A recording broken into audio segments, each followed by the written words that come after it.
परिचय। हेलो बच्चों, हम चिड़ियाघर में हैं। यहाँ बहुत सारे जानवर हैं। बड़ा सा मोटा हाथी, लंबी गर्दन और चित्तीदार खाल वाला जिराफ, बड़ा सा भूरा भालू। जरा इन्हें फिर से देखो। इनमें से सबसे लंबा कौन है? हाँ, सही कहा, सबसे लंबा है जिराफ। आज हम चीजों की तुलना करना सीखेंगे।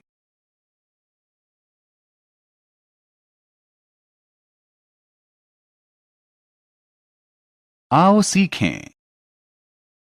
चीजों की तुलना करना। बड़ा, छोटा, पतला, मोटा, भारी और हल्का जैसे शब्दों को चीजों के साथ जोड़ना।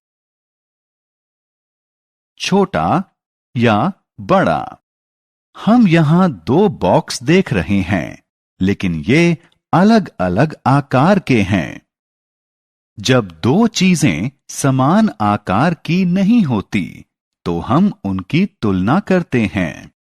जो चीज कम बड़ी होती है, उसके लिए छोटा शब्द, और जो उससे बड़ी होती है, उसके लिए बड़ा शब्द इस्तेमाल करते हैं। बाल्टी ए बाल्टी बी से छोटी है। सबसे बड़ा या सबसे छोटा। याद रहे, तोता लाल मिर्चें खाता है। मिर्चें छोटी भी होती हैं और बड़ी भी होती हैं। इन तीन मिर्चों में से पहली सबसे लंबी है और तीसरी सबसे छोटी है। पतला या मोटा। कुछ चीजें पतली होती हैं और कुछ मोटी होती हैं। बाईं तरफ दी गई किताब पतली है, दाईं तरफ दी गई किताब मोटी है।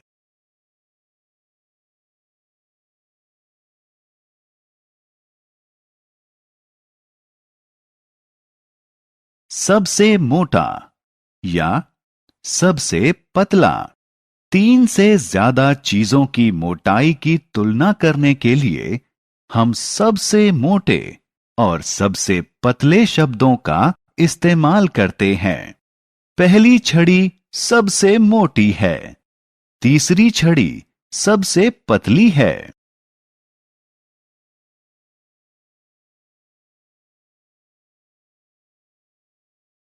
भारी या हल्का।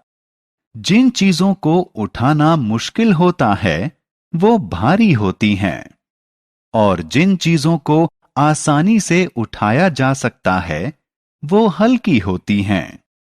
बाईं तरफ वाला सिलेंडर भारी है और दाईं तरफ वाला सिलेंडर हल्का है। भारी या हल्का। जिन चीजों को उठाना मुश्किल होता है, वो भारी होती हैं, और जो चीजें आसानी से उठाई जा सकती हैं, वो हल्की होती हैं। बाईं तरफ वाला पत्थर भारी है और दाईं तरफ वाला पत्थर हल्का है। लंबा या छोटा।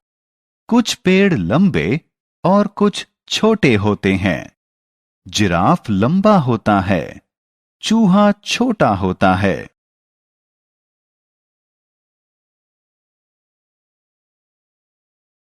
चीजों को मापना। चीजों को अलग अलग तरीके से मापा जा सकता है।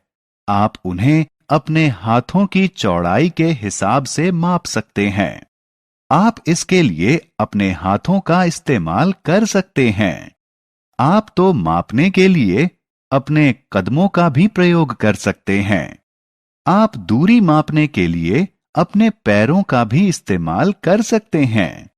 लंबाई को मापने के लिए इन सब चीजों का प्रयोग किया जा सकता है।